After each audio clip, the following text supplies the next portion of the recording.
Okay. So as always, we just start off by giving thanks, and that gives us an opportunity to maximize our potential and all those that we come into contact with what we're about to learn. So I'll just share my screen as I do. So I'll go ahead and start. Om Gyan Timirandasya Gyananjana Shilakaya Chaksur Unmilitam Yena Tasmai Shri Gurave Namaha Mukam Karoti Vachalam Pangulangete Girim Yat Kripatam Aham Bande Shri Guru Dinataranam Vanchakalpatrubhyascha Kripa Sunda Evacha Patitanam Pavanebhyo Vaishnavebhyo Namo Namaha Hare Krishna, Krishna Krishna, Hare Hare, Hare Rama, Rama Rama, Hare Hare. So as we always share, I was born without knowledge. My spiritual teacher has opened my eyes with the torch of knowledge, and I offer my sincere respects unto them. The second is I offer my sincere respects to all my teachers. Their grace turns dumb into eloquent speakers and enables the lame to cross mountains. So I always say, make the impossible possible. And I offer my sincere respects to all of you, divine seekers, who can fulfill the desires of everyone and are full of compassion for all living beings. So again, thank you so much for joining us. And we always want to review the culture that we're trying to bring to the group. And that is one of respect, full presence for what we're about to do. Respect for all those that have joined from different backgrounds, different parts of the world, and different perspectives. And the third principle is determination to do the work that is coming to us through what we are learning and how we are trying to grow for our individual selves. And I always like to remind ourselves of the two things we should always try to remember. And these are really to cultivate the qualities of humility. So the two things we should always try to remember are the good others have done for us. And this is really to always keep us in the space of being thankful. The next is what bad we may have done for others. And this is really always trying to keep us in the space of always trying to improve and want to be better. And I always remind ourselves of the two things we should always try to let go of as best possible. The bad we may have done for others, and the good the good we have done for others, and the bad others have done to us. As best as possible, not maybe the situation, but always the feelings that are connected to it, to try to let go of those things. So again, thank you. Again, for joining us. We're really, again, one of the highlights of my week, as always. And as you know, we're reading from Leadership for the Age of Higher Consciousness. And thank you all again for just adjusting the schedule this week. Since Ed is in Poland, we wanted to just make the session happen. And because he couldn't make it tomorrow, we just adjusted to today. So we wanted to start off just by looking at the section on... There's a section called, I wanted to read it last week, but a good leadership is balanced. So that's the title of the section. We're still in part 1. And for those that have the new book, it's page 49, but the section itself is called Good Leadership is Balanced. So I was just wondering if someone wanted to go ahead and read. Ambika has joined us. Thank you, Ambika. Hope you're doing well. Oh, no, that's Ronnie. Ronnie, how are you? Hey guys, it's Ronnie here. How are you? Good, good. She usually tunes in and changes her name, so I think I thought it was her. No worries. I didn't know this changed, and I'm in London, and I happen to be free at this moment, and I just saw a message saying we're on, and I'm like, let me join. Good. Thanks. Apologies for missing last week. I was on a spiritual leadership retreat. Yeah. We'd love to hear more about it later. Oh, it's epic! I can't wait to create one with Ed. He's always been on my goals list. Anytime he keeps playing hard to get, Rikin, for me. So yeah. I'm ready when you're ready, Ronnie. Always. So Ronnie, we're just at the top of 49 in the book, and we're going to read from the section Good Leadership is Balanced. If anyone's open to reading. Avni, you haven't read in a while. I don't know if you have the book. she's not going to read. So someone else wants to? I would love to read. Can you give me 2 minutes? 2 seconds. Wait. I'm just. Sure. We'll have you come in. Why doesn't someone else Oh, start? okay. Ricky, do you know what Which- page on the PDF? On the So it on should, the PDF, yes. so the section is good leadership is balanced. And I'm not sure what it would be in the PDF version that you have. Okay. Can you please repeat the name of the section, because I'm a bit lost. Yeah. Which Good was- leadership is balanced. It should be in part Page 1 of the book. 38 on the PDF. Perfect. Thanks, Ronnie.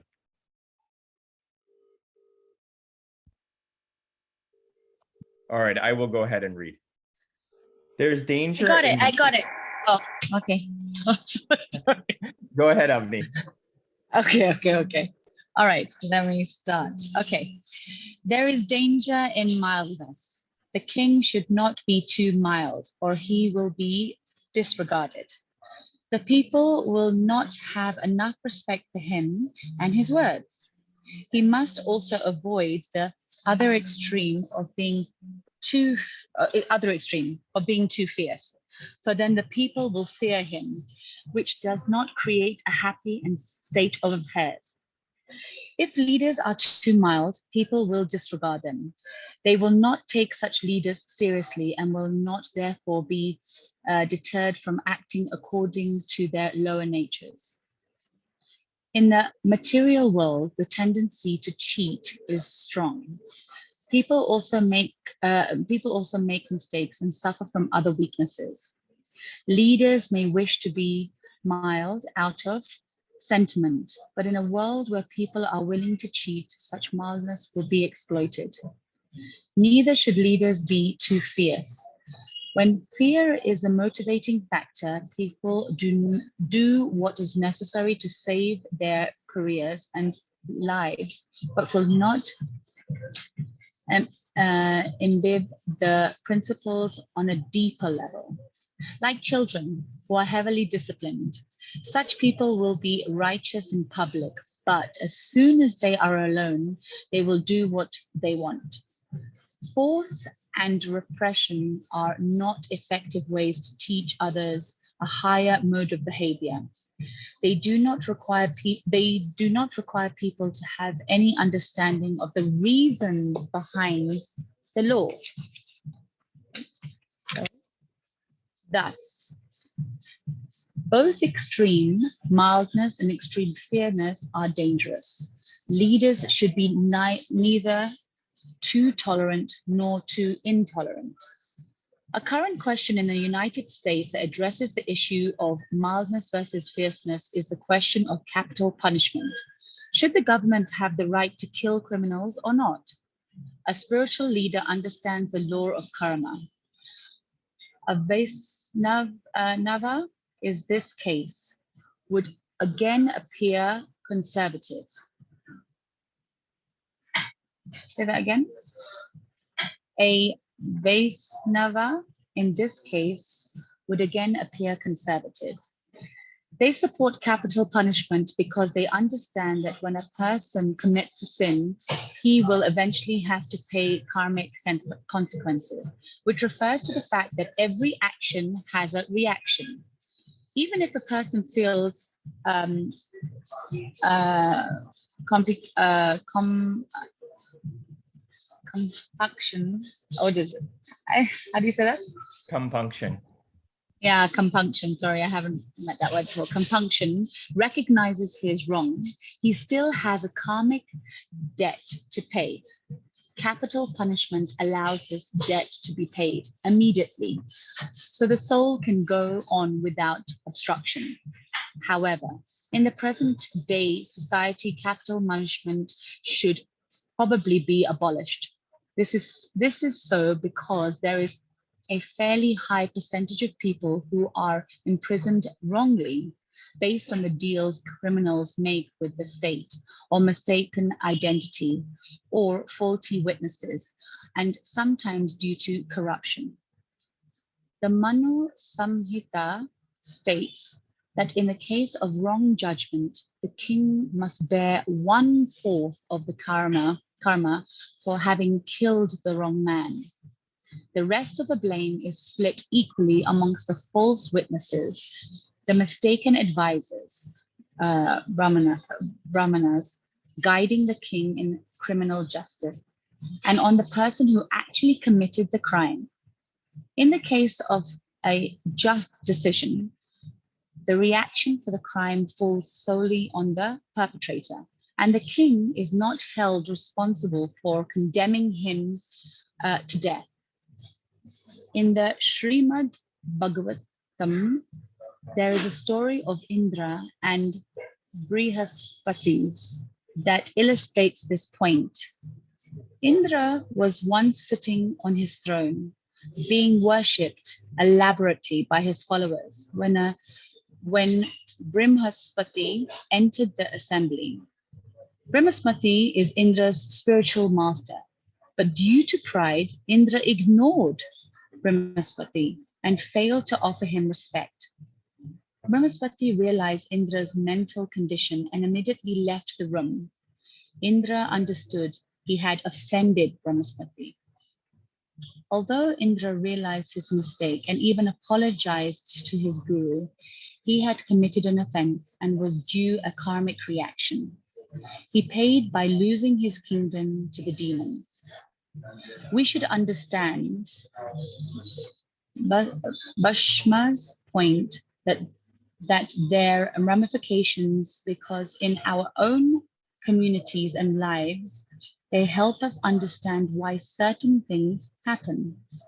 They can also help us to better understand how to deal with problems and how to improve ourselves when we are acting improperly. They can help us face the fact that everything we do brings a consequence. Otherwise, we will be bewildered. We are sometimes bewildered by the things that happen to us, but we should understand that everything we are experiencing is a direct result of something we have done in the past. And Ricken, you know why I'm reading this, because every time I read this, I know it's related to what's happening in my life.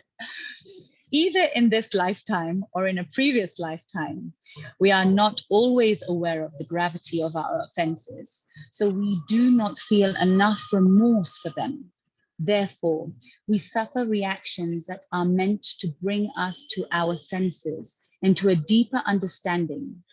Similarly, we are rarely aware of the extent of blessings we have received from our pious activities. Avani, do you want to let someone else read? Oh, yeah. Yes, please. Yes, please. Go ahead. Does someone else want to read?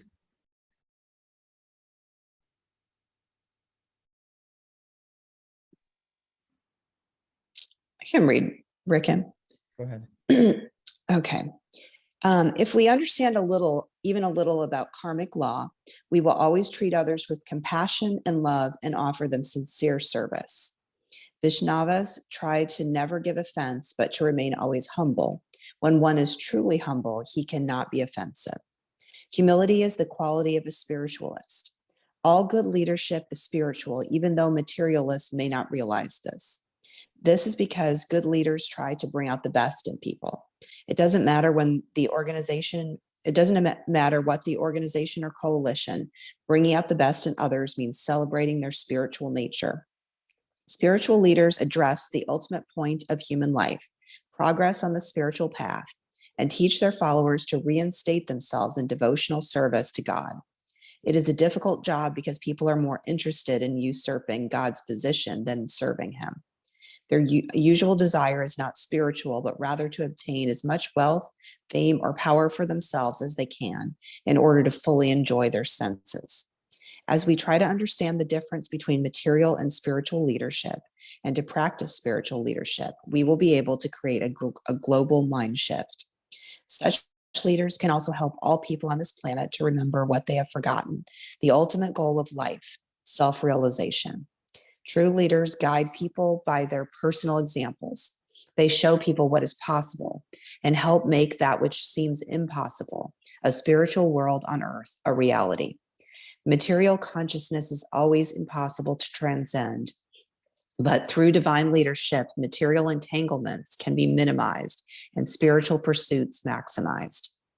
But without power, no one can accomplish anything. Most of the world's greatest criminals, greatest deviants have used power to make alliances. Much of the material scheme is nothing more than highly sinful people aligning themselves against sincere, spiritual people, the sinful trying to captivate and sway the minds of the innocent, while the godly persons try to stimulate their minds towards spiritual culture. Everything is based on power. Spiritual leaders have their own weapons with which they regain power from the godless. For example, they chant mantras and perform yajnas, sacrifices, as a way to clear the atmosphere in their minds of the pollution from materialistic sound vibration and activities. When the atmosphere is polluted, people tend to take shelter of deviant power structures and become comfortable with sinful activity. When spiritual leaders rise to the fore, however, it is like cutting through materialism and clearly demarcating the good from the bad. People are then better equipped to make a proper choice. There is presently a crisis in world leadership. People and leaders alike are unclear about spiritual law. There have not been sufficient examples of spirituality in practice to help others follow a correct path. Rather, incredible deviation from spirituality has been tolerated throughout the centuries. I have a college friend who has become a judge. He told me recently, "You know, I feel terrible. I have arranged for so many cheaters to go free, embezzlers, murderers. I knew they were lying as well as they did. Many of them are out in society cheating people again. Because I was a good lawyer, I got them off," he said. "I have all this on my conscience. My success in rising to the position of judge is based on my having been a good cheater."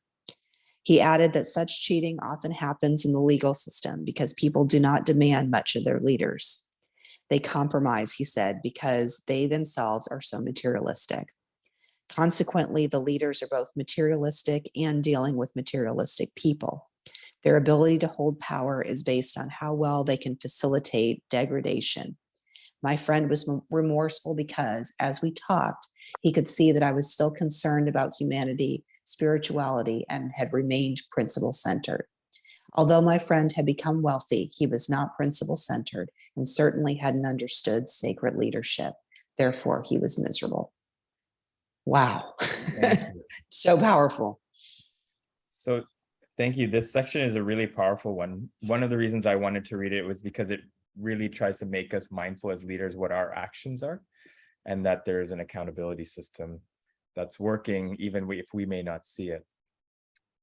Just wanted to take any reflections from this section or anything that particularly stood out.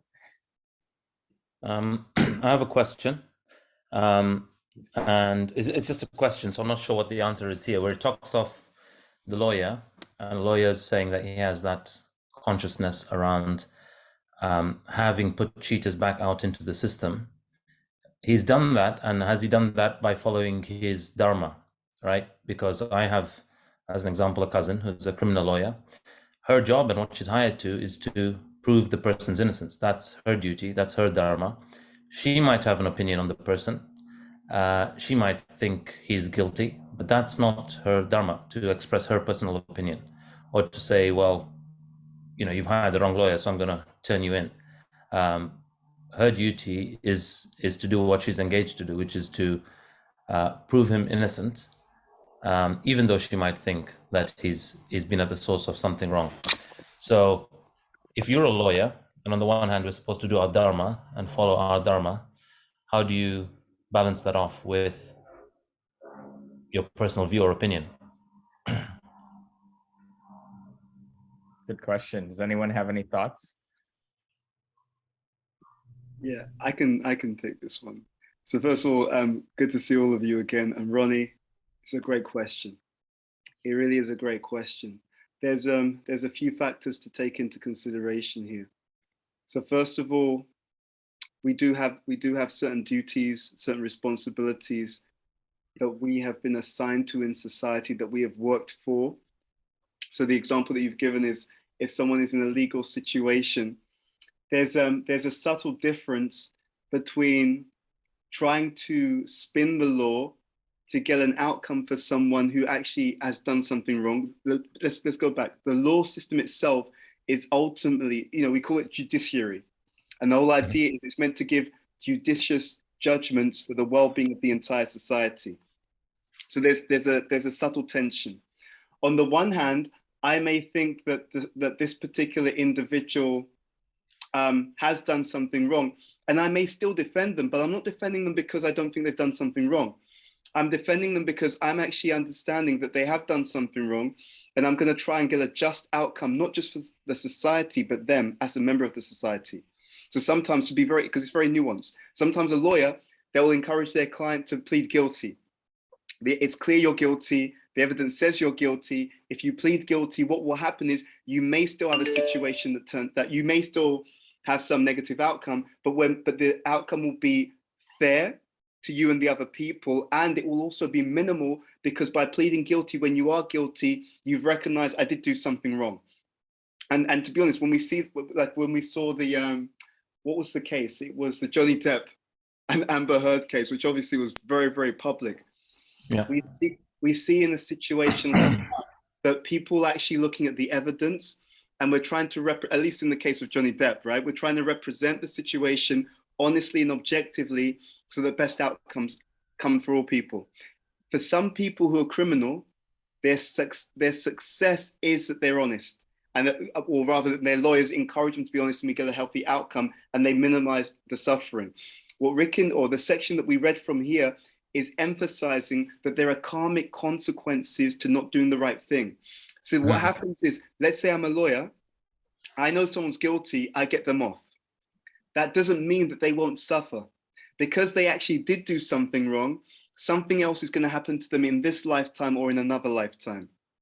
You see? So actually, there is no such thing as getting someone off.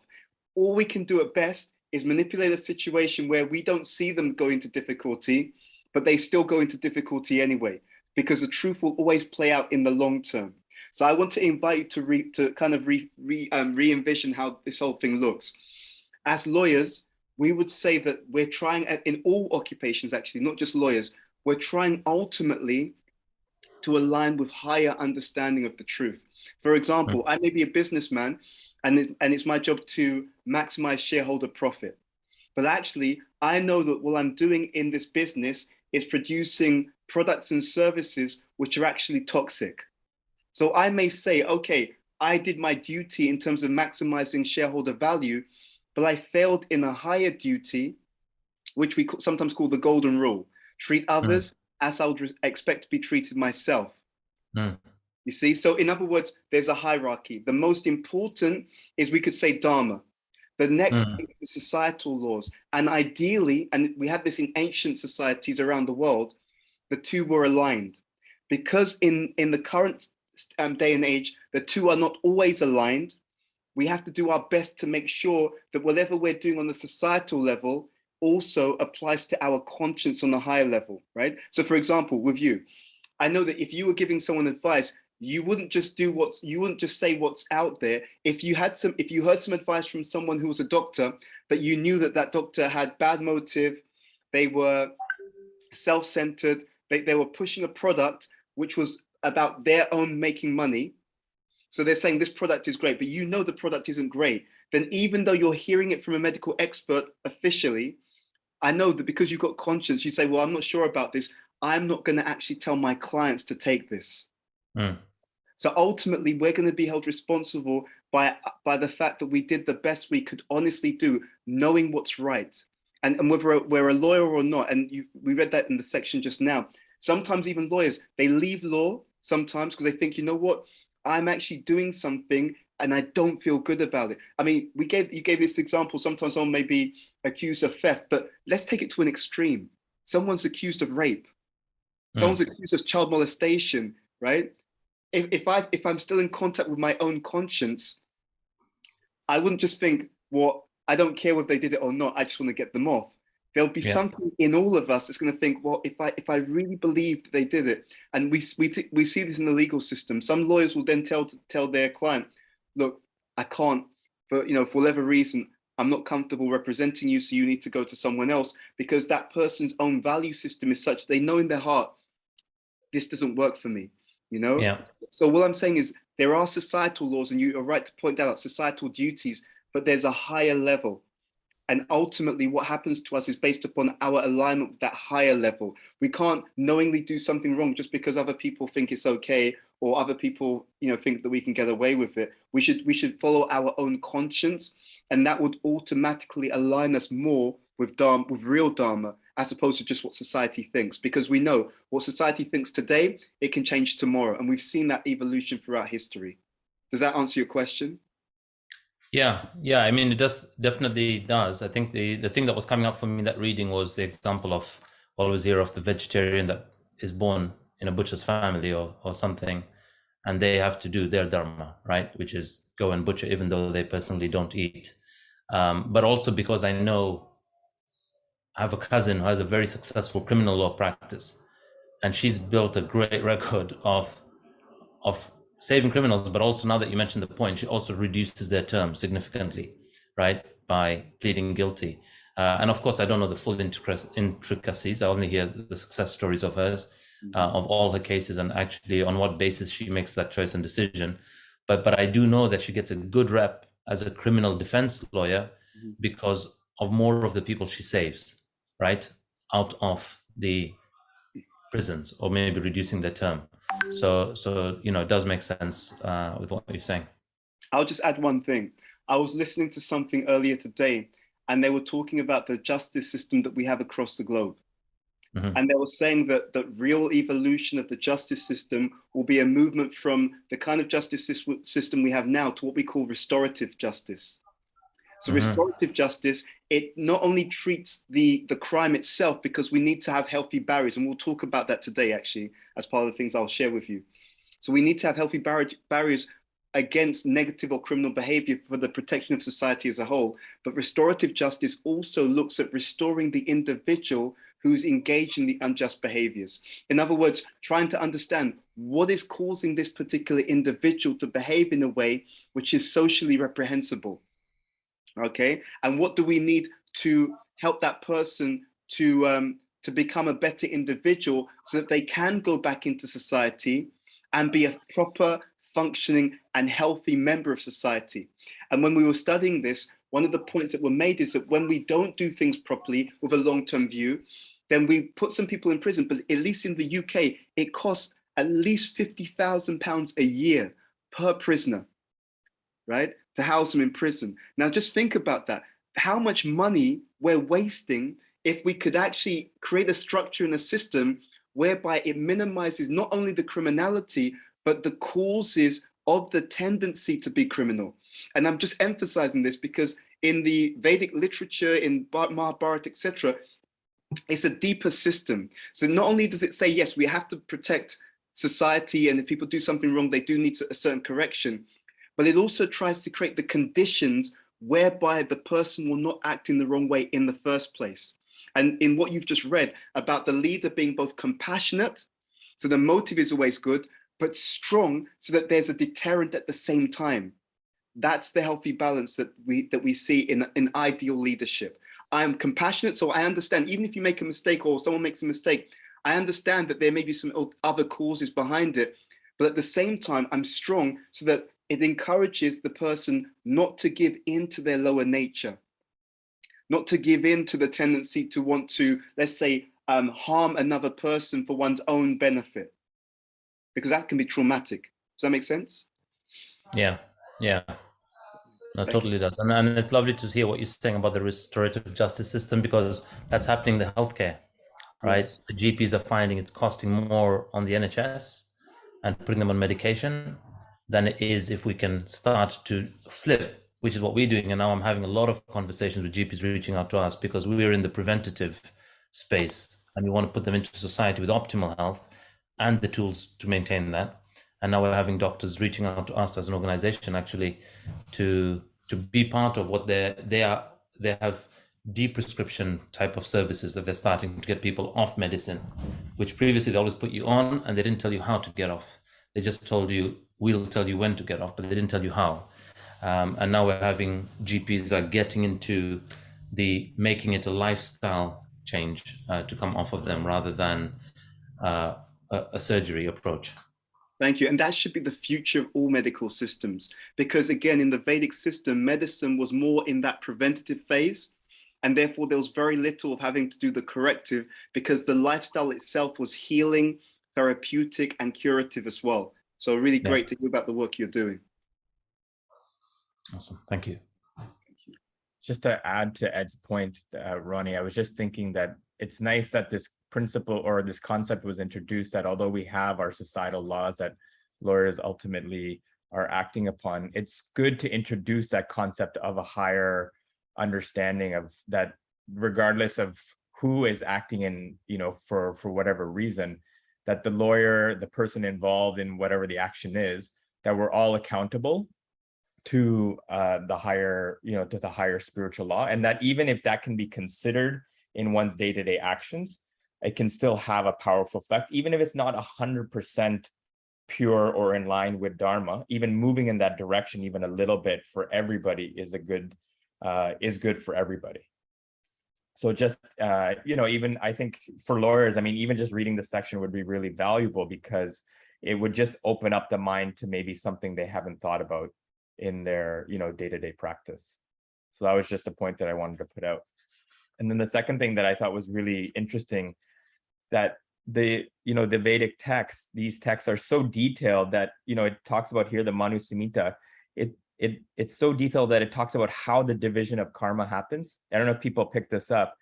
The Manu Samhita states that that in a case of wrong judgment, the king bears 1/4 of the karma for having killed the wrong man. The rest of the blame is split equally between the false witness, the mistaken advisors, and on the person who actually committed the crime. So I thought that was very interesting, because how often do we see things that potentially don't go according to plan or potentially was the wrong thing? But here it's so detailed and specific as to how one can see the karmic allotment occurs. And I thought it was just a very powerful point to take in, because we can even process and understand that, if we're involved in a certain situation, how the aftermath or the effect is divided up amongst individuals. I thought that was this here is a really powerful point for all of us to keep in mind in pretty much everything we do. Did anyone else have any thoughts or reflections? This word compunction, I had to look it up, Avni. It means moral guilt. So even if a person feels, it's saying moral guilt, recognizing his wrong, he still has a karmic debt to pay. And it very much has to do with Ed's point that even if someone doesn't feel right, that conscience, that's really reflecting, that conscience is reflecting our higher self that wants to do the right thing, and that's in all of us. So please, Avni. No, go ahead, Ed. Please go ahead. Just very quickly, I would add that also what they found, and they found this in studies, when people live according to their conscience, what they really know to be correct, they actually become stronger and healthier people, both mentally, physically, emotionally, and spiritually as well. So it has a huge impact. There's always a price. The more we align with that higher understanding, you feel good about yourself, because that's the real meaning of integrity, right? You were integral. You actually were integrated. Your words, your actions, your thoughts, your conscience, they were all in alignment. So you feel good. To be honest, I remember one time B.T. Swami was saying this about himself. He said, I can sleep easy at night because I can sleep peacefully at night because I know that I've done the right thing.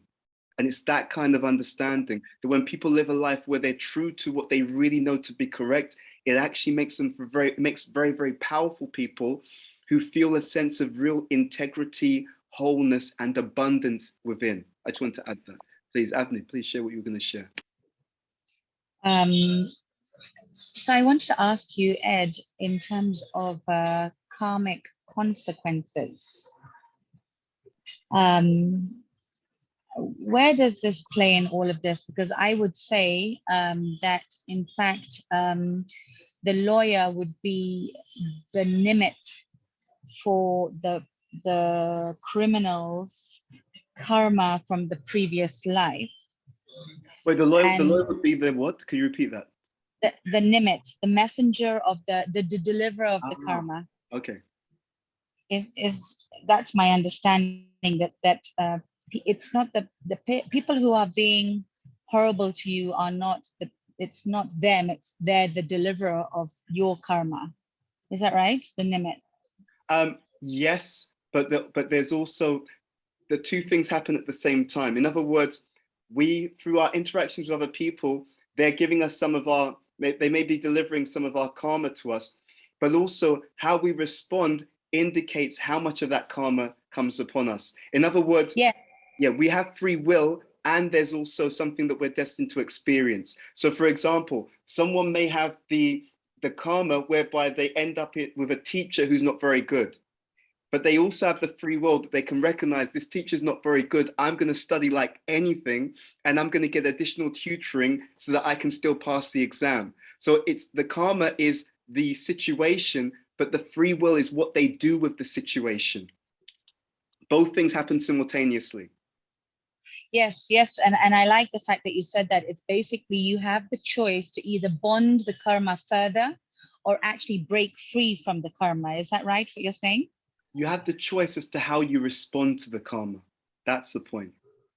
The karma is a situation, how we respond is up to us. For example, we know sometimes there's rags to riches stories. So two people are born in a very poor environment, maybe even with parents who are very negative and so on. One person sees that situation, decides this is negative, and it becomes a catalyst for them to actually become a world leader. They actually transcend the circumstances. They see how bad it is, and then they do everything to work themselves out of the situation. Someone else is born in an equally or even worse situation, and they just actually lean into it. Well, that's my excuse. That's the reason why I can't be successful, because I'm in a bad situation. But actually, there are many people in bad situations, and they didn't all end up in the same place. So our karma is the situation that comes upon us. Our free will is how we respond to it. Does that make some sense, Avni? It makes a lot of sense. There's a lot going on in my mind. So Thank you. It's a great question. It's something for us all to remember, that we're not simply products of our circumstances. Circumstances do affect us, but we are ultimately products of our own consciousness. And that's why when we come together and we do this reading, when we do the mantra and all of these things, we're actually giving ourselves the greatest form of empowerment, because it's actually by the quality of our consciousness that determines how we perceive our circumstances and how we respond to our circumstances. That's the point. Ultimately, the most important factor is consciousness, not the environment.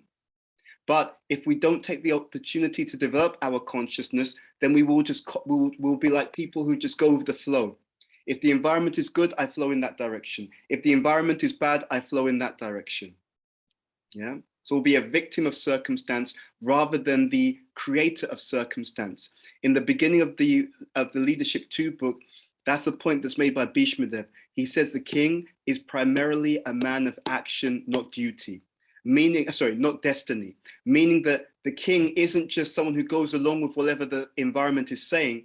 The king is someone who decides, I want to move the environment in a positive direction.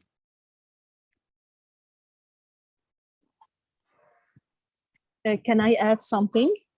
Please. Yes, sorry, I'm not on a video. I have a low battery. It's just like when you're putting, for example, a tomato in a hot water, it becomes very soft. And on the contrary, you put an egg in a hot water, it becomes very hard. So it's like the environment will not dictate us. We will dictate, depends on our essence, on what we decide and how we want it to be. This is how I see it in a different way. Thank you. But this is also why it's so important to have access to this type of wisdom, because it helps us to understand and helps us to remind ourselves about the power of our consciousness and about how we do have choices, even when we don't always understand that we do. So by transcendental knowledge and also by higher association, it awakens us to the possibilities that were always there, but which we may sometimes forget.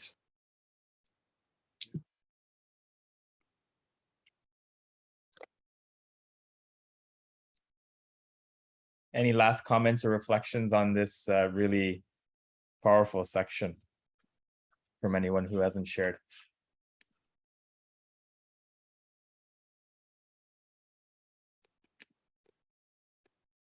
Just a lot of deep thought today.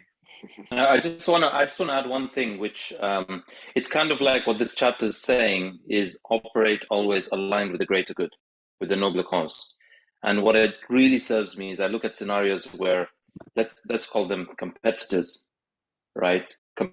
Competitors often, when we are interacting with, engaging with our competitors, seeing something they do, like I'm in the health and fitness space, and somebody who's doing great work in the health and fitness space, I have people that come from that client come to me, and maybe some of my clients probably go to those people. And there's a way you interact with that person. And when I interact with that person or see their content or they see mine, part of your identity, your ego might be like, oh, you know, I'm not doing good enough. What are they doing? They're doing better. They're doing amazing. And then sometimes you don't want to interact with them, or you might want to subconsciously talk of your product better than theirs, diminishing them. And actually what this paragraph gives me, if you act for the greater good, like if I'm authentically interested in optimizing health for humanity, then it doesn't matter who gets the credit. And it allows me to really be at ease with that person. And what I got recently was, if you looked at the origin of the word compete, is multiple people striving for the greater good. That's the original definition, the etymology of the word compete. And yet we think it's me versus them. Actually, and so we say to our coaches that those other people in the space are not competitors. They're collaborators. They're contributors to our greater good of, if we're playing to transform 1 billion lives, they're just somebody under a different brand creating the same outcome, creating common outcome.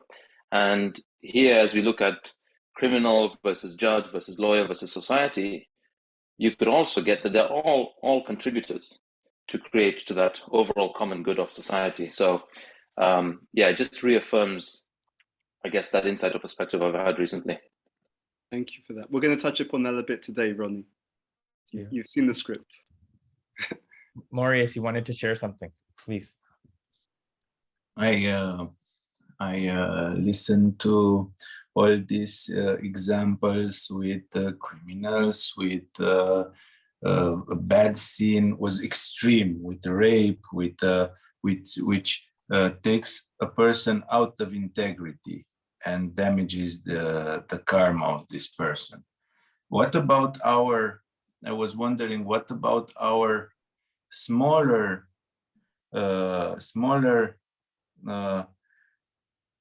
stuff that are out of our integrity? For example, driving with high speed, not respecting the law when driving. These are small stuff, everybody does it. Does this small stuff affect us on long term? Very good question. So to be very honest, it depends on the individual, and I'll explain what I mean by that. You see, for example, if someone is highly conscientious, very, very careful generally. So my wife, when she drives, she's like that. She's very careful. She's a very careful person. So if she does something like that, not that she does do that, but if she does drive a little bit faster than normal, I know that she will still do it with that mentality. She'll be still very careful, because due to that self-discipline, she can act in a certain way without it becoming a danger to herself or to other people, you see? And this is something that you touched upon, I think, in last week's reading. Everyone has different propensities and skills. So we have to be very honest with that. So there's a letter by one great spiritual teacher, Prabhupada, and he said it's about who can catch the big fish without getting wet. In other words, what can an individual do without it bringing down their integrity and their conscience, etc.? You see, and we have to be honest with that, because everyone does not have equal propensity. The difficulty is, and this is why, just like a general warning, the difficulty is that sometimes we have what we call the slippery slope, that someone starts to make small, what's the word I'm looking for, acts of disintegrity, but they become an addiction. So I start with something small, then something bigger, one small white lie, And then because I became a bit conditioned to lying, now tell another lie. And then before I know it, and this is how many addictions begin, because the person did it once and they thought it's not such a big deal, it then allowed a further behavior like that, which started to become a habit. So that's the only warning. If we can avoid, then actually, if we can avoid even small acts of, sometimes they call it self-betrayal. I knew I shouldn't do this, but I still did it, right? If we can avoid that, then that's great. But if there are some circumstances which are gray areas, then if we do something like that, first of all, the rule should be, it shouldn't be harmful to other people, right? So we should be careful not to do that. That's unfair on other people. That's the first point. The second, we should be conscious of that so we can bring everything back into alignment as soon as possible. Yep. And that way it protects us from the small negative or lacking integrity behavior. It stops it from becoming a characteristic and something that defines the individual. Because there are many people, they say the road to hell is paved with good intentions. There are many people who say, yeah, it was just a small thing, it wasn't a big deal. And then it happened again. And then it happened again. And before you know it, it's now a habit that even the person with the habit can no longer control the habit because they've given in so many times. So in the book, B.T. Swami talks about Maya. Maya means that which attracts us to do the wrong thing. And one of the ways that Maya works is to just, yeah, don't worry, you just did it once. You just made a mistake. You just did something wrong once, but no one saw you and it wasn't such a big deal. So then the person thinks, oh, okay, that's all right. And then they do it again. No, don't worry, you're a good person. Other people, they do things wrong all the time, but you're much better. And then it gets into a certain direction. So that's where the warning lies. So if it does happen, which it will from time to time, just because we err, we make mistakes, then we should be conscious of that. We should make sure that it doesn't actually harm anyone else. And by that conscious awareness, we should bring ourselves back into alignment. So in the path of bhakti yoga, which is, like the chanting and the prayers we do this morning, what it actually does is it's proactive in developing our full, deep integrity. So rather than just negotiating between circumstances, we're always trying to strengthen and reinforce our deepest nature, and that completely resolves all the issues at the root. I don't know if does that answer your question? Does that make some sense? Thank you. Thank you. Thank you. Do we want to move on? Sure. So I'm going to share my slides with you, and then we're going to quickly get to an activity. So it was interesting just hearing from all of you this morning because you touched upon some of the things that we wanted to discuss. Let's just bring it here. So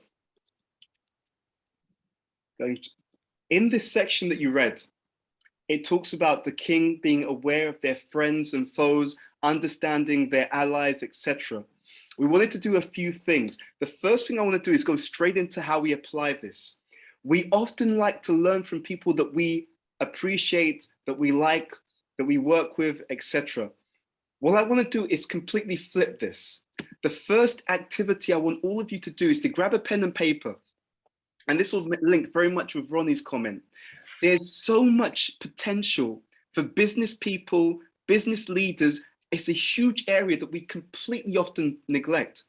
And that is learning first and foremost from the people who are our competitors, people who may consider themselves our enemies, people who may consider themselves to be against us.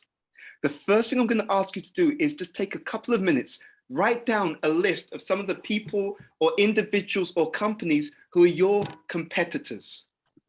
Okay, in your business, in your projects, in your initiatives, just write down a few names, individuals, companies, people, however you put it, people who are in competition with you, okay, in some way, shape or form. Even, it may even be in the social sphere, just people who don't like you. Ricken and I were talking about one situation where there's some kind of conflict, and I was reflecting, I thought, that's a huge opportunity. It's a huge opportunity. So B.T. Swami would often say this, and it's in the book. We can often learn more from those we disagree with than we can from the people that are on our same side. And we're going to get into this now. And I'm going to encourage you to make this something that you do on a regular basis, learning from those who are who consider themselves competitors to us. Now you've got a list of some individuals. I want you to really think about this. This is a question. What can I learn from them? Okay. So in the business sphere, because Ronnie touched upon this, what is it about the products that they have that we can learn from so that we can make our products better? What is it about the services that they offer that we can learn from to make our services better? What is it about the price point, the markets that they serve, how they advertise? Whatever it is, just take 2 minutes and think about that list that you've just created and learn from them. Because when we do this, we also go above what we call duality. In the Bhagavad Gita and in the Vedic literatures, there's a very interesting set of conversations. Krishna is speaking to Arjuna, and he says, one who is dear to me is equipoised in honor and dishonor, right? So when people like you, they don't like you, you can comfortably move through that particular situation. And one of the ways to become transcendental and to develop a higher level of consciousness is not to look into the duality. So rather than just one leaning, okay, let me learn from those who actually don't like me. Let me learn from those who may be even critical of me. Let me learn from those who may do things that I actually don't even agree with, but what can I learn? My wife, she studied writing for many years, and she told me something that absolutely blew my mind. And she said that when they make Hollywood films, she said, you always have the key character, but the enemy of the key character, there's a mirror effect between the two people, right? Just like Luke Skywalker, right? In the Star Wars series, you've got Luke Skywalker, you've got Darth Vader. There's some mirroring between the two of them. So Darth Vader was a Jedi Knight who went to the dark side of the Force, okay? So where there are no accidents. The people who are our competitors, sometimes enemies, they are also our teachers. There's something that we're meant to learn from the people who strongly disagree with us or test our patience. And if we lean into the lesson, I've seen in my own life, it can give tremendous insight. So write this down. And I'm going to encourage you to do this as an exercise, as a way of going above duality. So in the Vedas, it says that everything is controlled by the Supreme, so there are no accidents. And I've seen this in my own life. I had certain people in my circle, not so much in my circle now, but they used to be in my circle, and I disagreed with them very strongly. But you know what? If I'm honest with myself, hand on my heart, I can see how many lessons I was meant to learn from them. There were certain characteristics, qualities. They weren't scared to ask what they wanted. They weren't scared to put their own agenda forward. There were so many things I saw. Actually, you know what? I think they do it too much, right? So it's not so balanced. But the principle is something that I can imbibe for myself. So I'm going to ask you to do that. I'll give you literally a minute or so. You can continue this after the exercise. But I'm going to encourage you also to throw this out to your projects, to your teams, to your employees. How can we learn from our competitors? How can we learn from those we disagree with? Because even if we disagree with them, there's still something to learn. Even if it's to learn what not to do, there's still something to learn. And what I've tried to do in my own life over the last few years is I've tried to take this view and everyone becomes my teacher. When I take this view, I'm in a constant modality of learning, because even someone who's supposedly an enemy, they'll do something well. If we're honest with ourselves, there's some things that they are getting right. Even if I don't agree with everything that they do, there's some things that they are getting right. And if I want to be a mature adult, a mature leader, that's the mentality I need to have. I learn from friends, mentors, guides, but I also learn from enemies, competitors, etc. Okay, we're planting the seed here. We're going to ask you to complete that activity in your own time and to embrace it. What do I mean by embrace it? It's one thing to recognize who those people are. Second thing, to see what we can learn from them. But embrace is the third stage.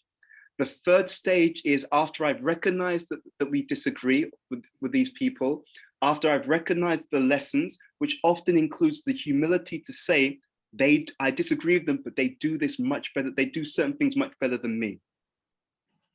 The third stage of embracing is, now that I've seen the lessons I can learn from them, I start to bring those lessons into my own life, into my own projects, into my own leadership. Yeah. There's a saying that when we change the way that we look at things, the things that we look at will change. Yeah. One great spiritual teacher, Prabhupada, he said that the lessons that we did not learn in our previous life, the lessons that we did not fully understand and fully learn, which stopped us making more advancement on the journey of life, those lessons will appear again in our next life. Yeah. In other words, the lessons that we do not pass us. So think about the power of that. What does that mean? It means that someone who's intelligent, someone who's confident, someone who has some courage, rather than running away from lessons, they will actually face them, lean into them. They'll say, okay, life, this is the attitude. Okay, life, what am I meant to learn? Right? They'll look at themselves. What am I meant to be learning? Rather than running away and saying, no, I'm okay, I'm perfect. Let's face it. What do I need to learn? And in doing that, we will make much faster progress in terms of evolving our own consciousness. Okay, so let me pause for a moment. There's one other exercise I want to give you, but I want to pause. How did it feel? You did that exercise for a few moments. You wrote down the individuals or the situations, projects, companies that are your competitors or that you disagree with, and then you started to see, what can I learn from them? What came to mind? Any insights, ideas, thoughts?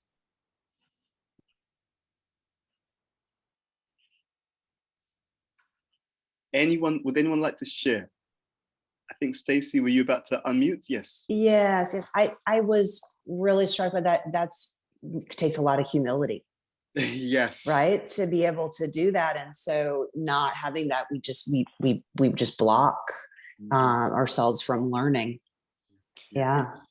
Thank you and I love that honesty and openness. So first of all, thank you for sharing that comment. That's one of the things I love about this environment. We can really learn because we can be really open, and then we can really develop. Thank you for that. I saw Marius, were you going to share something?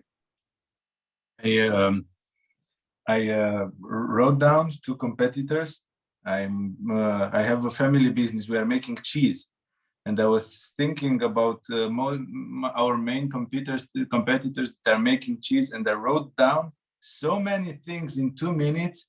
It's incredible. It's an amazing exercise. And I thought about a person in my life that I totally disagree with, and I went extreme. I went to my ex-wife that I'm totally disagree with, and I found something to learn about. And it's amazing. It's an amazing exercise. I didn't expect to be so quick in 2 minutes to write down 10 things that I could learn from the one I disagree. And this is inspired because Rikin was reading with you all at the beginning. It's the first section on page 57 in the Leadership 2 book. The title is "A Leader Must Know Friend and Foe Alike." And then in the quote, and this is a quote from the Mahabharata, it says, "A king should be alert. He must study his foes and friends incessantly." Many businesses are completely killed out. First of all, I just want to say welcome, Avantika. Thank you for joining. I was wondering if you were going to join today. It's good to see you. Many businesses are destroyed. Why? Because they don't keep an eye on the market. They don't keep an eye on what the competitors are doing. They don't keep an eye on the prices. They don't keep an eye on anything. And then one day they find that no one's going to them, and they're completely left for dead. I mean, and I don't necessarily say I agree with it, but we'll give you one example, Amazon. The way that Amazon is set up, these small businesses which are trying to provide certain products and services, Amazon is such a powerful company. It can underprice the market, which will starve out all the competitors. And then once there are no other competitors, they can then put the prices back up again, and they're the only person to buy from, right? So please, we care about you, especially you are leaders who have an interest in higher consciousness. We actually want to see people like you thrive. I really mean that, right? We need leaders in the world business leaders, social leaders who have an understanding of higher principles, higher ethics. Otherwise, things just become a little bit more self-centered or intense in that way. By the way, welcome, Ambika. Great to see you as well. Excellent. I saw a few other hands up. Paul, did you want to share a comment?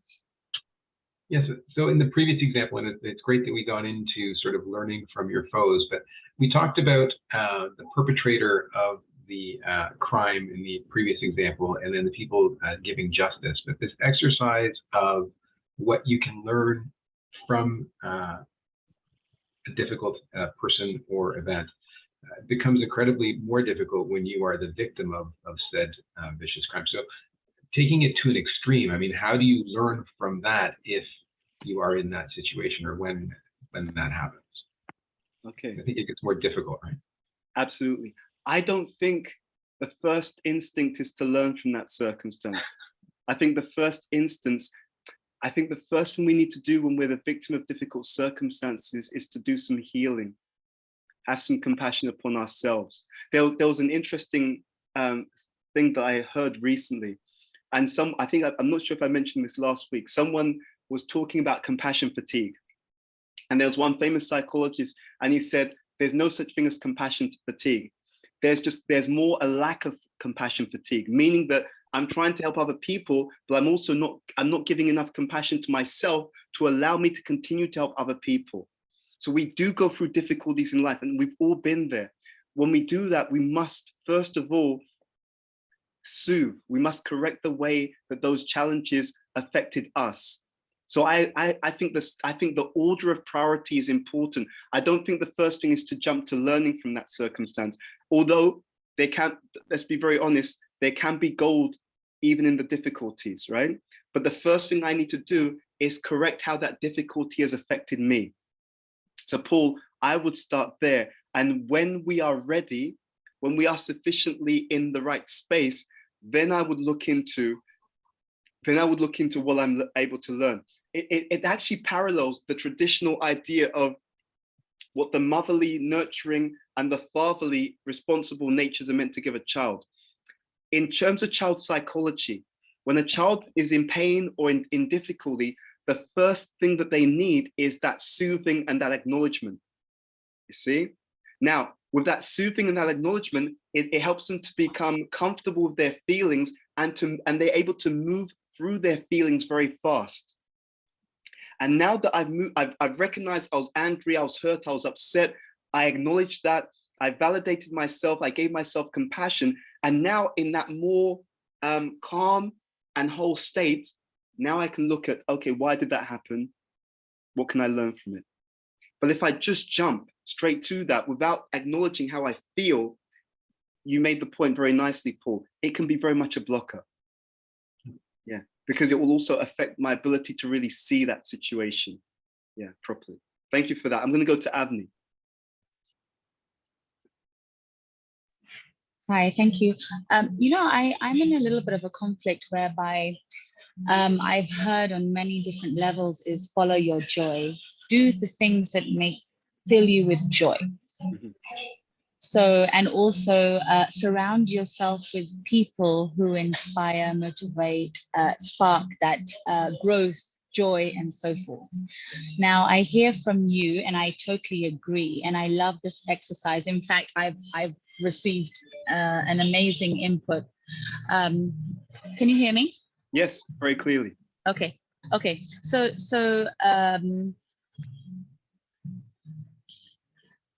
you're saying that lean in to this challenging situation and take out of it the learnings and that growth aspect.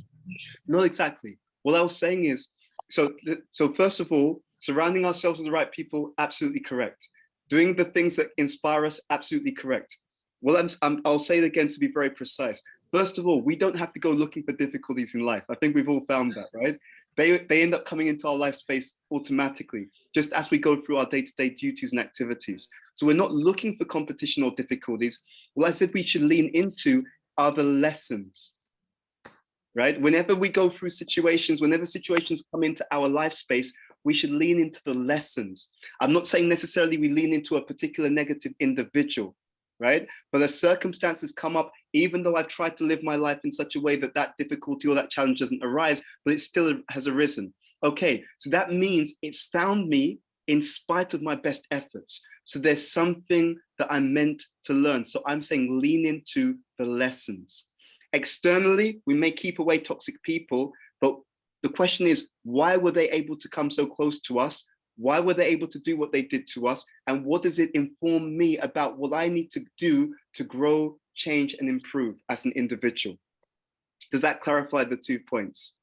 Yes, very, very clearly. Thank you so much. So as you said, when you lean into the lessons, Yes. the more you lean into the lessons, you will experience the change of the environment, as you said, automatically. Yes. Now, what does that mean? That if the environment doesn't change, you're not learning?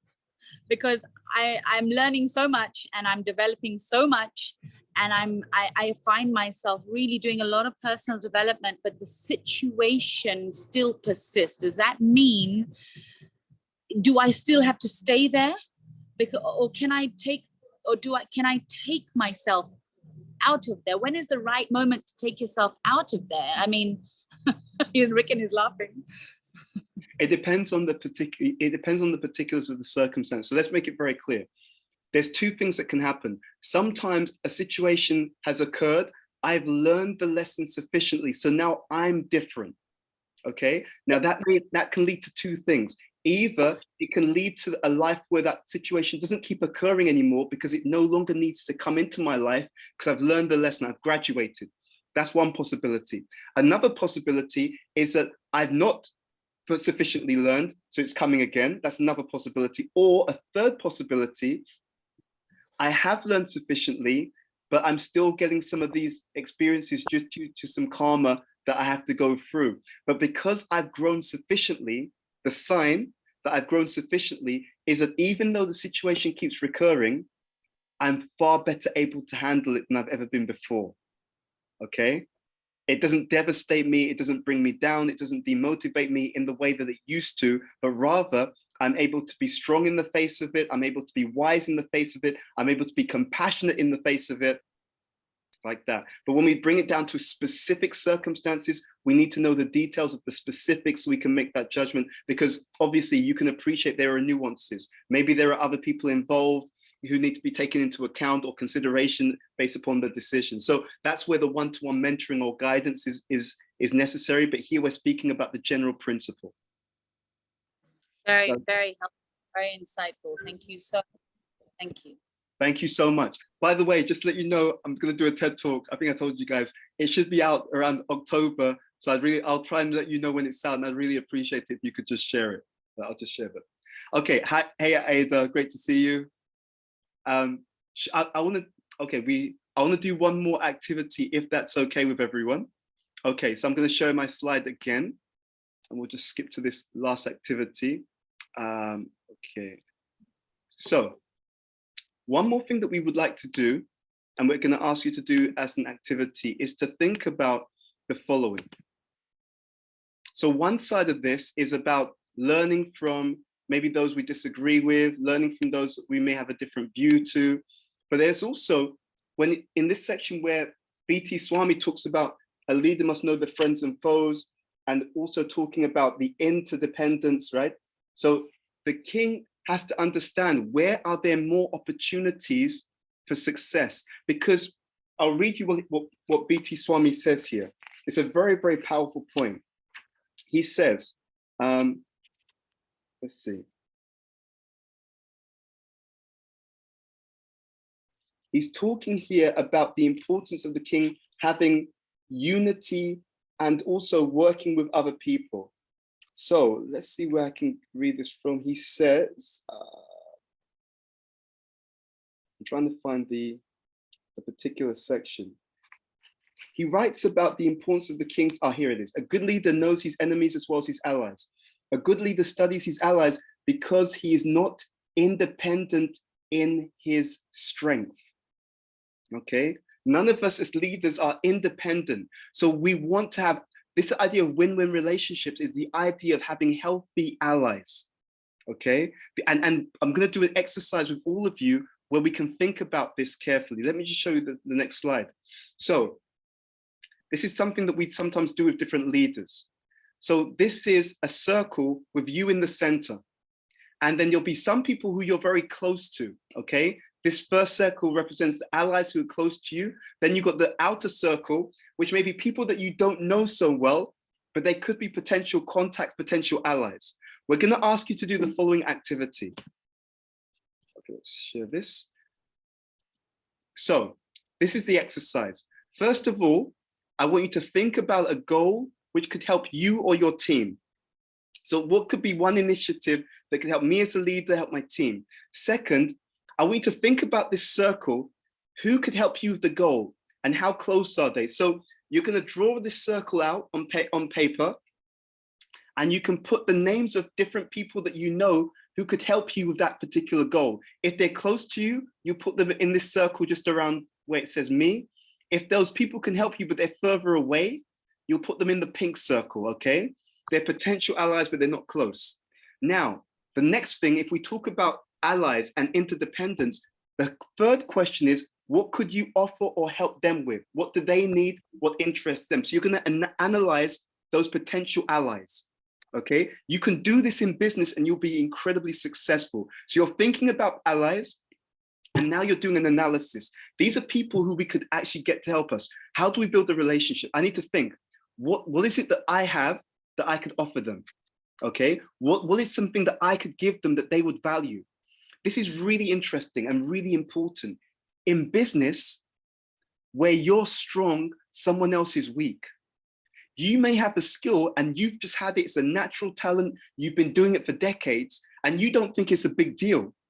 But to another business leader, to another individual, they may really need that skill set. So for you, it's just normal. For them, they're thinking that's worth a lot of money. That's worth a lot of, that's really valuable to me. So what could you offer or help them with? What do they need and what interests them? That's the third question. And then when you understand all of those points, that will give you the clue to the question number 4. How could you build the connection? I'll give you an example. So I know one person and they're wonderful and they're very influential in many ways. When I think about them, I realize that what could I help them with? I'm very strong in content. I know that this person, they're not very good with content, but for me, in terms of content creation, that's a real strength. Like my mind just keeps coming up with new content, new ideas, new insights, but stuff that's actually practically useful. So now I'm thinking, okay, this person has some influence, but they don't have content. I have content, but I also would like to build a platform. So now it's very obvious. We could collaborate. Because if we collaborate, what does that create? It creates a win-win. I can help them to come up with really powerful, original content that will help them. And in exchange, they could help me by helping me to also amplify my ability to contribute to the wider society. So in these 4 steps, what you're really looking at are potential allies. You see the allies close to you, those who are potential, but you also figure out how to make a meaningful connection to them, right? What do you need? So what's the goal that could help you or your team? Who can help you with that goal? Where are they in terms of your circle or your network? Are they close? Are they far away? And then if they're far away, what could you offer them? Because if we're going to go to them and ask them for something, maybe when I was putting this exercise together, there was one other area I was thinking to write down. Maybe you've already invested in the relationships, they're ready to help you right now. Fantastic. But if not, how do you build that relationship? Okay, I want you to do this exercise. I want you to write this out. So question number 1, write out your answers. Question number 2, write out your answers. Question number 3, write out your answers. And question number 4, write out your answers. Again, very practical ways of making more allies, right? So as B.T. Swami said, one must study one's friends and foes incessantly. We did an exercise on the foes. We looked at what can we learn from them. Now this This is about the friends or potential friends. How can I build more allies? I have one friend and he's brilliant. What does he do? All he does is connect people. He's very good at networking. So all he does, he generates tremendous value by introducing one friend to another. Oh, you're looking for someone who does social media marketing. I've got a friend who's brilliant at that. Let me introduce you, right? Or, oh, you want someone who can give you advice on financial planning. I've got a friend who's good at that. And now, because he's so good at connecting people, people always reach out to him. So he's built a brand and a reputation for being a connector. So everyone reaches out to him. I need this. Do you know anyone? I need that. Do you know anyone? And why is it so valuable? It's so valuable because when he needs anything, he knows so many people and they all know people and they all know people. So he has built up an expert network of advice, guidance, insight, and all of those people feel indebted to him because he helped them to connect with other people. And he makes sure that when he connects them, he looks at two characteristics, competence and character. So he makes sure that when I connect you to someone, there's someone who's got competence, they really know their stuff, and they've got character, so they'll deal with you nicely. And because of that, everyone loves this person and everyone reaches out to him. And if he needs any help, there's so much relationship capital. He's put so much in the relationship bank account, so much goodwill amongst all these people that everyone's ready to go out of their way to help him to keep the relationship going. So this is what we're talking about. This is something for you. And when we do these exercises, I often invite you, do the same thing with your teams. This is not just good for you. What we're training you to do, if you want to multiply or amplify the benefit, the same things that we do in this program, you can do within your organization, within your project, within your team to amplify the benefit. Yeah, okay, so please write down those comments. And then once you made some notes, we're going to do one last exercise where you're just going to reflect upon everything that you've learned in the session today. If we can spare another 10 minutes, do we have 10 more minutes? Is that okay, or will that be difficult? Okay. So Ricken, if you can prepare some breakout rooms, Sure. Just pairs, please. And we always like you to discuss what you've learned because we want you to really take it and bring it from the head to the heart. In this discussion, so we did two exercises. One was learning from our competitors or people we disagree with. And then this second one was choosing a goal, figuring out how do we make more allies who can assist us to help with that particular goal. So in a moment, we're going to send you into pairs.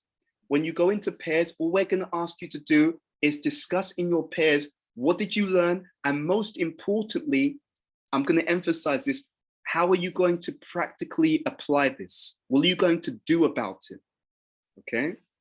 Okay, Ricken, you can let me know once the rooms are present. Ready to go. Okay, so we're going to give you 10 minutes in pairs to discuss any realizations from the two activities that we've done today. Then after 10 minutes, we're going to bring you back. And I'm just going to make a few closing comments and end. We won't have time. We won't debrief this as a class, but we're going to ask you to just share in your pairs. So Ricken, if you could send them to their rooms for the next 10 minutes, please. People coming back. Okay, and I can even see some people are smiling. So that it must have been a good experience. So I wanted to end with just a few closing comments. So we said this before you went into the breakouts. I really believe in these activities and exercises, you know, and I really see the value. And just from the comments that a few of you have made, when you did that analysis of those who are competitors, you started to see different things that you may not have picked up before. And in any situation, we can completely leverage our network if we have the mentality of win-win. I want to encourage you as homework to do two things. One, finish both activities. So go further into the learning about competitors, foes, and you can make this into a very big piece if you wish to, if you have time. In other words, what are our competitors doing? Who are they? What services, products, what can we learn from them? What can we leverage? Okay, so learn from them. The second, as we did with the exercise, looking at what are some goals and how can I build these alliances? And the last thing I'm going to ask you to consider, you don't have to, but to consider as homework is pass on these activities to your teams. So maybe as a team, okay, because I've got an idea of who our competitors are as the manager, but my team, they may also see other competitors in our field who I don't see. So that exercise can be done at the team level. I've got an idea about some goals and who we can leverage to help the team to be more successful in some of these areas.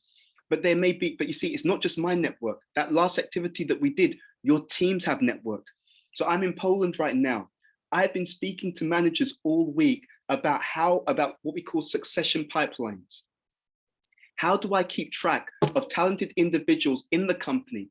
How do I keep track of talented individuals outside of the company? How do I keep those networks so that whenever a role is available within my project or team, I've got line of sight of other people in other businesses, other companies who have both character, competence, and who can step into a role in my organization, okay? Because if I do that, then I don't have a key person dependency. I'm not worried, and my project isn't thrown if someone says tomorrow, you know what, something's happened, I need to leave or I need to move on. I'm not like, oh my God, we didn't have anything in place, but rather my pipeline is strong and I'm always keeping it strong. And I encourage my team to keep that pipeline strong as well. Okay, so please engage in those activities. It's always a pleasure to see you. We're so glad to be able to be part of this great community of leaders. And we look forward to the next session. Thank you very much. Take care. Thank you. So Bye, we guys. will be back on Thanks, Friday Rick. next week at our usual time when Ed is back in the UK. So again, thank you so much, everyone, for joining us and everything you had to share and our learning together.